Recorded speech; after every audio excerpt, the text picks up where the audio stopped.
Aplikasi Liburin bertujuan untuk mendukung bisnis lokal dengan mempromosikan tempat-tempat wisata, restoran, dan akomodasi yang dikelola oleh penduduk setempat. Ini tidak hanya membantu pengguna menemukan pengalaman otentik, tetapi juga mendorong pertumbuhan ekonomi lokal. Dengan tujuan-tujuan ini, aplikasi Liburin berperan penting dalam transformasi industri pariwisata, menjadikannya lebih terjangkau, efisien, dan menyenangkan bagi semua kalangan usahawan. Pengguna dapat berbagi pengalaman, tips, dan rekomendasi. Ini menciptakan komunitas di antara para pelancong yang dapat saling mendukung dan memberikan informasi berharga. Masalah yang kami selesaikan adalah masalah akses informasi, keterbatasan informasi integritas. Banyak wisatawan mengalami kesulitan dalam menemukan informasi yang terintegritas tentang destinasi, akomodasi, dan transportasi. Hal ini seringkali menyebabkan kebingungan dan pemborosan waktu saat merencanakan perjalanan.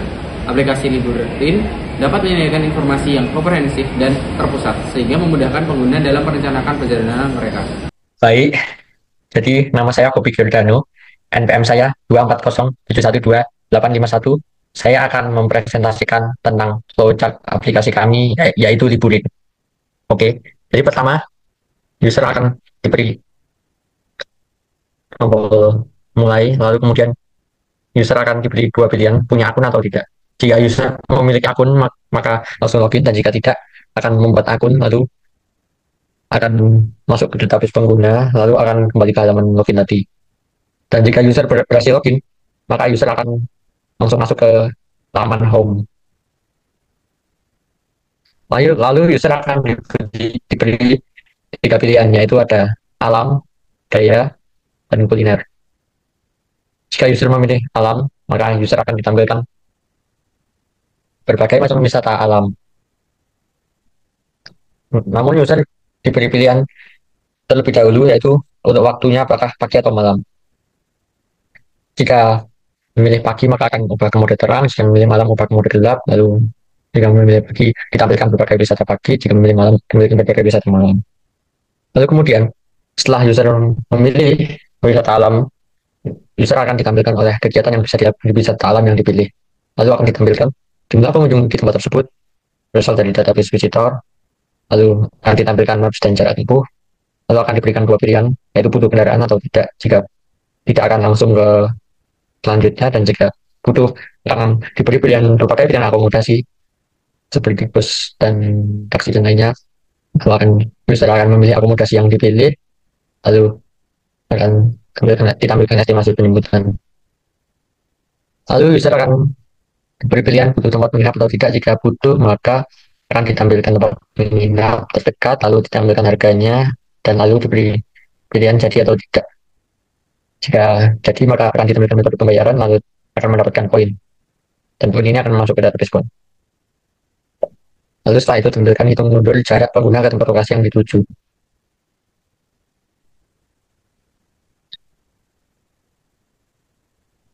Dan lalu jika user memilih budaya, maka akan ditampilkan berbagai wisata budaya, lalu memilih waktu pagi atau malam. Jika pagi, akan diubah, layar akan diubah ke mode terang, dan gaya wisata budaya pagi hari, lalu jika malam maka layar akan menjadi gelap dan ditampilkan berbagai macam wisata budaya malam. Lalu akan diberi pilihan ingin membeli souvenir atau tidak. Jika ya, maka akan ditampilkan berbagai pilihan souvenir dan lalu diberi pilihan jadi atau tidak. Lalu kemudian user akan memilih souvenir, lalu akan masuk ke database pembelian. Setelah souvenir, akan ditampilkan kegiatan yang bisa dilakukan di wisata budaya yang dipilih. Lalu kemudian akan ditampilkan jumlah pengunjung di tempat tersebut, dan akan ditampilkan maps dan jarak tempuhnya. Kemudian akan diberi pertanyaan butuh kendaraan atau tidak. Jika butuh, maka akan ditampilkan berbagai pilihan kendaraan, lalu kemudian akan memilih kendaraan yang dipilih, lalu akan ditampilkan estimasi penjemputan. Lalu, butuh tempat menginap atau tidak. Jika butuh, maka akan ditampilkan berbagai pilihan menginap, lalu tampilkan harga tempat menginapnya, lalu jadi menginap atau tidak. Jika jadi, maka akan langsung ditampilkan metode pembayarannya dan menampilkan jumlah poin yang didapatkan. Lalu untuk pilihan ketiga, yaitu adalah kuliner. Di kuliner ini kita menyediakan dua opsi, yaitu opsi pertama adalah vegan dan opsi kedua adalah non-vegan. Jika vegan, maka akan ditampilkan waktu jam makannya dan ditampilkan rekomendasi makanan vegan, dan jika tidak non-vegan, maka tampilkan waktu jam makannya dan tampilkan rekomendasi makanan non-vegan. Lalu akan ditampilkan jumlah pengunjung di tempat tersebut, lalu diberi pilihan apakah membutuhkan kendaraan atau tidak. Jika butuh, maka akan tampilkan pilihan akomodasi dan memilih akomodasi. Lalu setelah itu akan tampilkan metode pembayaran dan ditampilkan jumlah poin yang didapatkan yang akan masuk ke database poin. Lalu akan ditampilkan estimasi penjemputannya, dan jika sudah akan ditampilkan rating pengguna, dan rating pengguna ini akan masuk ke database rating. Dan setelah ini user akan dikembalikan ke laman home, yaitu adalah laman yang pertama tadi. Ya, sekian dan terima kasih. Halo, nama saya Brian dengan NPM 2407-12841. Saya akan menjelaskan prototipe aplikasi kami yang bernama Liburin dari kelompok 3. Yang pertama itu, kita akan masuk di halaman utama. Di sini kita bisa langsung klik masuk. Setelah itu akan ditampilkan nama pengguna dan sandi. Jika belum punya akun, kita akan diarahkan ke buat akun baru di sini. Setelah klik, kita akan memasukkan nama pengguna baru dan sandi baru. Setelah itu tekan buat akun. Nah, setelah itu kita akan diarahkan kembali ke halaman login. Nah, di sini kita bisa langsung masukkan nama pengguna dan sandi yang sudah kita bikin di akun di halaman pembuatan akun tadi. Lalu tekan lanjut untuk masuk ke menu utama. Ini adalah menu utama kami, mempunyai 3 opsi. Dan masing-masing opsi mempunyai berita masing-masing. Misalnya di bagian halaman kuliner akan memiliki berita mengenai kuliner, budaya, berita mengenai budaya, dan di opsi wisata alam akan memiliki berita mengenai wisata alam. Nah, kita mulai dari kuliner dulu. Setelah diklik, akan memunculkan 2 opsi, yaitu opsi vegan dan non-vegan. Nah, ketika kita memilih vegan, akan ditampilkan berbagai makanan vegan beserta kalorinya. Ketika kita menekan non-vegan, akan dimunculkan makanan-makanan non-vegan. Misalnya di sini saya ingin makan bakso. Saya mengklik bakso, akan ditampilkan counter pengunjung. Ini adalah jumlah pengunjung yang berada di tempat wisata tersebut. Nah, semakin tinggi atau persen ya, maka artinya semakin banyak orang di tempat wisata tersebut. Setelah itu kita bisa langsung klik lanjut. Nah, di sini kita akan diberikan opsi untuk memilih kendaraan. Akan ditampilkan juga estimasi dan berapa waktu yang diperlukan untuk mencapai tujuan. Di sini ada 3 pilihan, heli, taksi, mobil, dan motor. Ketika sudah, kita bisa langsung tekan pesan sekarang dan akan langsung diarahkan ke metode pembayaran. Metode pembayaran di sini akan menampilkan jumlah poin yang dapat, total harga, dan kita dapat memilih berbagai metode pembayaran di sini. Setelah itu klik bayar, kita akan langsung diarahkan ke halaman rating. Di sini kita bisa memilih rating dari 1 sampai 5. Setelah itu kita akan memasukkan ulasan. Klik kirim untuk mengirimkan ulasan dan bisa langsung kembali ke menu utama. Nah, sekarang kita lihat yang budaya, wisata budaya. Jika kita mengklik opsi wisata budaya, kita akan diarahkan ke 2 opsi, pagi atau malam. Yang artinya wisata budaya malam atau wisata budaya pagi. Kita coba klik yang pagi. Di sini ada di berbagai pilihan, populer dan rekomendasi. Juga ada pilihan lokasinya viral, sejuk, romantis, dan sejarah. Bisa juga kita memilih lokasi di sini. Nah, kalau yang malam sama dengan yang pagi, hanya saja ini adalah wisata budaya yang dapat dikunjungi saat malam hari. Nah, kita coba tekan yang Malioboro. Nah, kita akan langsung diarahkan ke halaman untuk membeli souvenir dari Malioboro. Kalau saya ingin membeli batik merah bunga, akan langsung memunculkan ukuran dan jumlah pakaian yang ingin dibeli, serta total harganya. Nah, setelah itu bisa menekan tambah ke keranjang. Akan ditampilkan rekomendasi aktivitas di daerah wisata tersebut. Klik lanjut, akan ditampilkan juga kontak pengunjung. Lanjut, akan ditampilkan juga pilihan untuk menggunakan kendaraan, beserta mapnya dan estimasinya.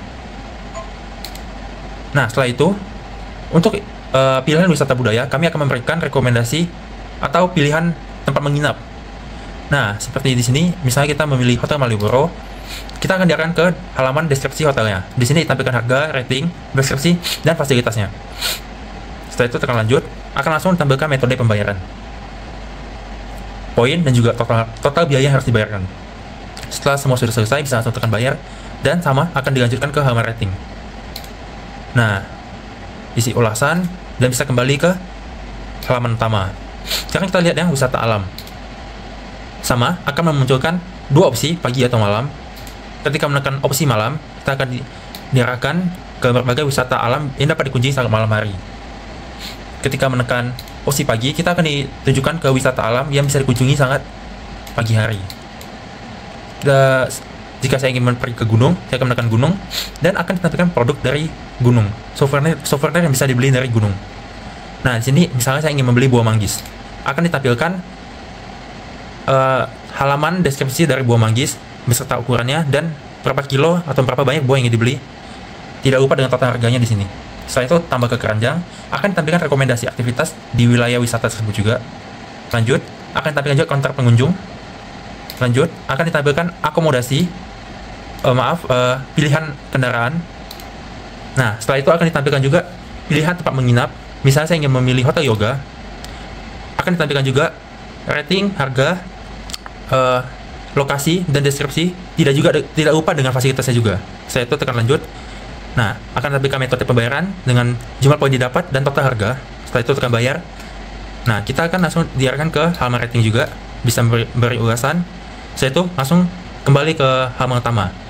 Nah, di sini ada beberapa fitur dari aplikasi Liburin. Yang pertama itu achievement atau semacam penghargaan. Nah, di sini kita bisa lihat reward perjalanan kita dalam setahun. Bisa juga men-track progres perjalanan kita. Seperti di sini terlihat 50%, durasi menginap, berapa pesawat sudah mengudara, tiket yang terbeli, pantai yang dikunjungi, dan masih banyak lainnya. Fitur selanjutnya yaitu QR Scanner. Nah, guna QR Scanner ini dapat men-scan barcode yang kami sediakan di tempat wisata yang dapat memunculkan sejarah dari tempat wisata tersebut, informasi, oleh-oleh ada apa aja yang bisa dibeli di sana, dan kontak pengunjung di lokasi tersebut. Fitur selanjutnya yaitu augmented reality. Nah, di sini kami akan memunculkan tampilan asli dari tempat wisata yang ingin dikunjungi. Jadi pengunjung dapat memantau terlebih dahulu tempat seperti apa di sana agar dapat mempersiapkan perjalanan ke tempat tersebut. Nah, jika sudah, kita bisa kembali ke halaman utama. Di sini juga ada opsi profil. Ketika tekan, di sini ada akun saya, ada akun yang terhubung, ada Face ID dan Touch ID, yaitu untuk keamanan privasi. Bisa kita aktifkan. Ada autentikasi 2 arah. Bisa ada opsi untuk keluar dari akun, pusat bantuan, dan tentang aplikasi. Nah, kita bisa mengubah akun kita. Klik perbarui profil, akun sudah tersimpan. Nah, kita bisa keluar dari aplikasi ini juga. Baik, sekian presentasi saya mengenai prototipe aplikasi Liburin. Terima kasih.